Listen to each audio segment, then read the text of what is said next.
Hello, I'm Robert Emmett Hernan. I'm head of Blue Stack Productions, Inc., the publisher of Irish Environment, an online magazine covering environmental matters on the island of Ireland. And I'm here today in Dublin at the headquarters of the Green Party with Eamon Ryan, who's head of the Green Party. Welcome. Thank you. You were also a member of the Dáil, the Irish Parliament, from 2007, 2011. And you were Minister for Communications, Energy and Natural Resources. For that same time, the coalition. And it's interesting, energy is something 25 years ago we never talked about environmental issues, and that's all we talk about now. And communications is something that I spend a lot of time talking about, is how do you talk about climate change, which is a major, major issue. And I think one other combination on it which is interesting, energy and communications, telecommunications, have a similar, they're both regulated markets. They're both areas where there's changing technology. And also there's a connection, I think, Jeremy Rifkin, Empathetic Civilization, that whole sense that the internet revolution can drive an energy revolution, which also brings a social revolution with it, in terms of all three they're kind of connected. And I think as well, when I was working as energy minister, when you get down and dirty looking at the fine details of the changes we need to make, electric vehicles, smart metering, integrating renewables, whatever, you realised actually more often than not it was the data management was the critical issue to get right. So they kind of go together in a number of different ways. Now, one of the things I want to talk about is this recent climate bill, the heads of the climate bill, which were published in April by the government. And that had been, the draft form had been published last year, and this is just the heads of the bill. Heads of the bill. And what's your sense of the change from the draft to the current version, and how does it compare to the bill that you all introduced in the Green Party in coalition government? I think it's similar in some ways. I mean, the basic structure of having an independent advisory council that kind of tries to make sure that the public service is focused on this issue and is adopting the right policy approaches to help make the transition you need to make. That very broad structure is the same. I think one of the differences, the main differences I would see it though, is a lack of real ambition articulated in the bill. And there's been a lot of talk over the last while about targets for climate change, whether you pursue them or not. And there's complex arguments on both sides of that as to what's the right policy approach to take. But there's one target I think needs to be fairly clear, and it isn't in the bill in my mind. And that's we're going to a zero decarbonised energy system in the next 3-4 decades. Any assessment of climate change in terms of the scale of response we need to make, you kind of have a working assumption, it means we got to have a completely carbon neutral power system. And you do that on the basis, it's not an adverse development. It's not something that's necessary. It's something that brings other benefits in energy security, in employment creation, in clean air for breathing, as well as for for the climate reasons. So what I think is really missing in the bill is the willingness to put that bold statement at the start. We're going zero carbon power system. And if you're not willing to do that, you cast uncertainty into every investment decision. You have every single person who's involved in the power business thinking, well, they're hedging their bets. Maybe there will be room for a gas-fired power plant in 30 years' time, or maybe that coal plant will keep going in a way that will sneak in under the radar because there will be a bit of a gap. So I think that's one of the main differences and one of the biggest problems with the bill. And I think you're right that we see that happening in the UK now, with the coalition government kind of waffling on its support for wind power and other renewable energies, and so the industry is like kind of lost as to where it's going to go. I think in general UK energy policy, I've got to be careful in saying this so diplomatic, but I haven't a clue what they're doing. And I think they have got a real problem, because they have a power shortage coming up in electricity. They're going to have to shut down some old coal and nuclear power plants. And it's not obvious where they're going to get cheap alternative sources of supply. And I don't think this kind of rush to shale as a response to that is necessarily a coherent policy response. A, because, well, they're already reliant on gas for a fair bit of electricity, and increasing that percentage is not very secure. And B, because I'm not too sure if it's going to be as economic as some people think it is. I think Europe tends to be a bit fixated on some false economic numbers coming out of the States in terms of the real cost of shale gas. So, and I think in that they've kind of been distracted by that possibility, and meant that they haven't really pursued renewables in the way, for example, the German government has done. And as a result, I think unfortunately, yeah, the UK ain't a great example. Even if they have a fairly good climate bill, which they do, it isn't actually fundamentally altering their political decision making towards efficiency and renewables as the key development. The fact that the government in this climate bill has not been aggressive in terms of targeting and does raise questions about its commitments. And so how does it maintain an independent advisory body? Because that's part of the concern by the environmental community, clearly. You need legislation, and yes, you need outside advisory, people to point you in the right direction and to hold you to account and to question what you're doing. But ultimately, you need political leadership. The administrative system doesn't really sense that they have a mandate to do what they have to do unless they see clearly that the political system is really pushing it. So I think you need that decision at the top. You need the cabinet, heads of government to make it really clear, yes, we're making a strategic decision here, and we're doing it for good economic reasons as well as for environmental reasons. And in the absence of that, I think it's very hard for a fiscal council, or advisory council rather, or an administrative system on its own to actually make the changes that it needs to make. You need political leadership first and foremost. Everything else follows after that. Okay. Now, one of the things that the Minister Hogan has said repeatedly in talking about the climate change is that, of course, we're going to do all these things. We have to make an exception for agriculture. And he's talking about Harvest 2020. And I wonder if you could talk to the audience a bit about what that implications of the Harvest 2020 is. Well, first I can say, there is a different characteristics in Ireland particularly, I'm sure in other countries too, in terms of emissions reduction in land use. In some countries it's easy, where you're doing massive deforestation, you could say, oh, that's the first place to go to change your ways.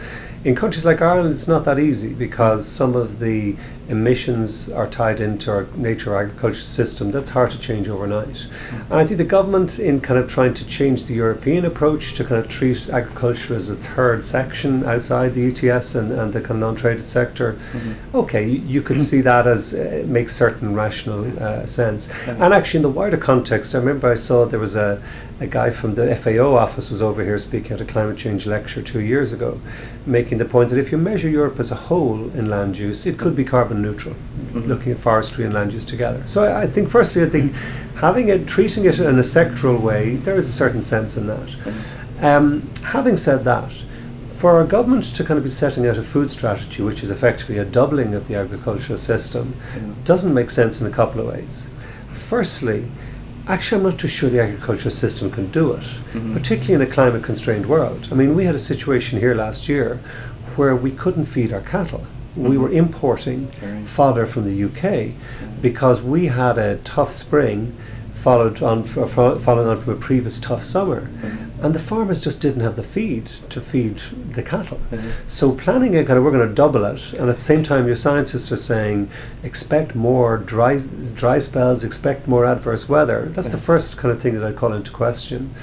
And I think I suppose, and that's in the wider context. Someone gave me a figure recently that really surprised me. Jose Bove, Green MEP, agricultural expert campaigner. In European Union, 80% of the feed for our animals is imported protein. 80%. Now, Europe is exposed. Europe is exposed to energy independence, but it's also food exposed. So a lot of the response here from Irish agriculture, oh, well, we've got to double Irish agriculture to feed the world, and we do have big agricultural exports. Yeah, but if that food has been created by 80%, it's imported soya, imported cereal from Russia, from the States, from Brazil, it's not exactly this great sustainable model where Ireland feeds the world on the back of our grass. You actually go out around the country and you kind of look at some of our dairy farms. Yeah, a lot of them are grass fed in the summer and silage the rest of the year, but actually a lot of them are grain fed as well. And I think we just need to be slightly more honest in terms of what the real potential and possibilities are. And I think if we were, there's a future there for Irish agriculture where you're getting higher value for your produce rather than necessarily trying to double output.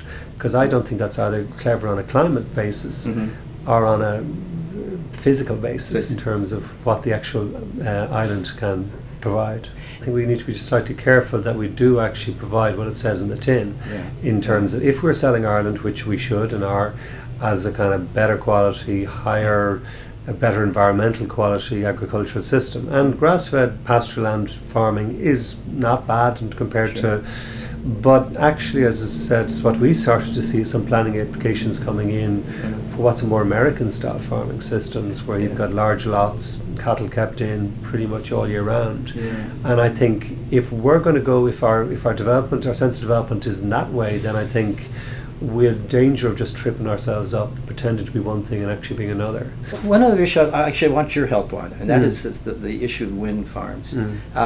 And not so long ago, there was a simple syllogism out there. Fossil fuels are bad, they're high carbon, they're very expensive, and they're imported insecure. Renewable energies is good. It's homegrown, it's cheaper, and it's no carbons. Wind's good, therefore. And now the shift seems to be wind is suspect, and the wind farm issue has now been tied closely with the pylon for the grids. And there seems to be a shift, really, in a fairly large way. And I'm wondering if you think that's accurate? Yeah, it is. Then why is that happening? It's a variety of different reasons. And I've been involved, I suppose, both formally as minister. I was very much promoting the development of high levels of wind in our system. And even in the last 3 years, I've been working for a non-profit organisation in London called E3G, looking at this European integrated wind strategy. And the idea being that actually when you have high levels of wind and other renewables, solar and hydro, you need to balance them, and you have a choice between maybe very expensive storage systems in each country, or else having interconnected grids which allow you to balance over a wider area. And I think there's fundamental sense in that. There's fundamental sense trading in renewables in that way brings down the price for everyone. It's a win-win. So we were looking at that. We'd negotiated a kind of agreement with the UK government that this made sense and we should look to see to pursue it. I think, unfortunately, the way it's rolled out in the last 2 years, 3 years, has lost a lot of public confidence. In some way, in the stasis between the kind of principle, yeah, this is a good idea, and actually agreeing contract terms, we had a situation where private companies who wanted to get ahead and develop some of the resources were going ahead into communities and doing contract arrangements with farmers around possible future land deals used for turbines. Now that in Ireland, I don't know if you know the playwright John B. Keane, who wrote the play The Field, which was turned into film. And there's nothing sure to get an Irish community riled in terms of this land is my land and what are you, that neighbour is getting a benefit and it's at my expense, and it was deeply divisive. And unfortunately, that's one of the main reasons that the public issue turned. And it was in 3 counties, Offaly, Longford, Westmeath, who don't have actually any wind farms at the moment, but where there was this prospect of these very large wind farms which were being contracted by the private sector in a way that was very divisive. At the same time, there is a series of grid projects being developed, grid interconnection between north of Dublin into north of Ireland, and 2 or 3 other main lines down to the southeast and to the west of the country, which we do need, in my mind. There we need to manage the renewable power we have already in our system, but also to plan for the future and to be able to provide power to different parts of the island. And pylons, overhead wires are not popular. People are concerned about the visual effect, people are concerned about health effects and so on. And very large and very vocal and very committed campaigns started in the northeast and now in the southeast and in other areas, looking to say no, we don't want those pylons, we don't want that grid development. And in some ways the two came together at the same time. So you have these very strong anti-wind farm campaign group, particularly in the Midlands, and very strong anti-pylon groups in the northwest, southeast and elsewhere. And I think, I suppose from my perspective, I think there's 2 or 3 responses, because I still believe wind provides a huge part of our energy future, and integration with the UK and France is a huge part of that future as well. And I think, and you do need grid, if you're going to develop a renewable power system, if you're going to develop a robust system anyway, you need a robust grid. I think to a certain extent, such is the level of public concern, that it's not bad in a way that we just step back a bit and say, oh, hold on a sec here, let's start again here by asking some fundamental questions. Looking 20, 30 years down the line, where are we going to get our power from? How much of it is going to be our own? And when you start answering those questions, okay, who's going to own it? And how are we going to plan it? How are we going to finance it? And I think we need to start at first base, because I think without public support it's very difficult. You know, we live in a political democracy, and if there's very strong kind of opposition to it, that can be reflected in political decision making. So I think we do need to go back. I think it may be helped by us looking at community ownership models in the same way that the Germans and Danes have succeeded in winning public support for wind and for solar. And I think we should really go strong on that, because why not? It's not risky technology. It's well suited for long-term investments, so using local pension funds, innovative tax measures to help local communities invest. It's not a bad investment. And I think that sense of the psychology will change in terms of, if you see, rather than it being someone else's windmill, it's mine. And I think we've got to be careful on planning. And I think some of the applications coming in recently, 170 metre high turbines, that's very tall. I mean, it's New York scale. And I think we have to look at where we locate them. I think some of the cutaway bogs in the Midlands, where there is wide open spaces, former kind of peat land which have been cut away, I think we could put a good few turbines in that area. And I think we can, down the line, also look at offshore. I mean, I would do offshore immediately, but there is a cost implication.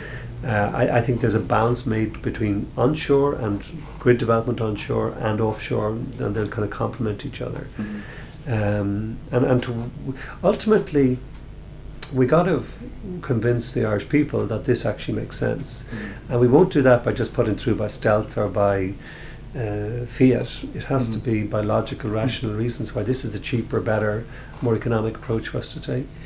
One of the ways in which I think the government got it slightly wrong was they allowed, the UK government first of all wanted a system which would just directly connect into the Irish grid, so that the power would only just go into the UK system. I don't think that's clever. And I think for a couple of reasons. Firstly, for that political reason that people say, oh, it's like I'm taking the visual amenity hit and all the power is going to the UK. But also, to go back to what I said about ultimately trading gains both sides. Trading only benefits both sides when it's integrated into both grids.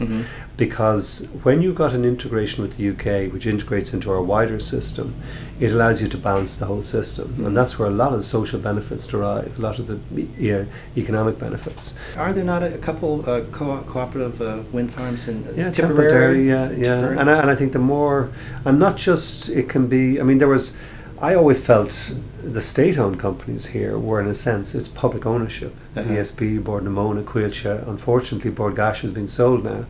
But one of the developments I was pushing as Energy Minister was community ownership in that way. Maybe people don't see it that way, but I did. If it's owned by the public, it's owned by the public.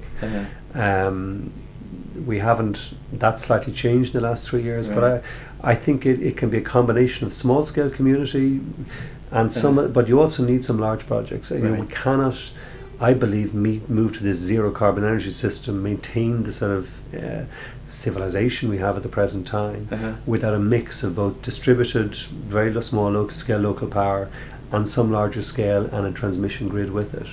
And I think that both should be as much as possible community ownership in a range of different innovative finance ways. Great. Eamon, thanks for talking with us today. Good talking to you too. Great, thanks.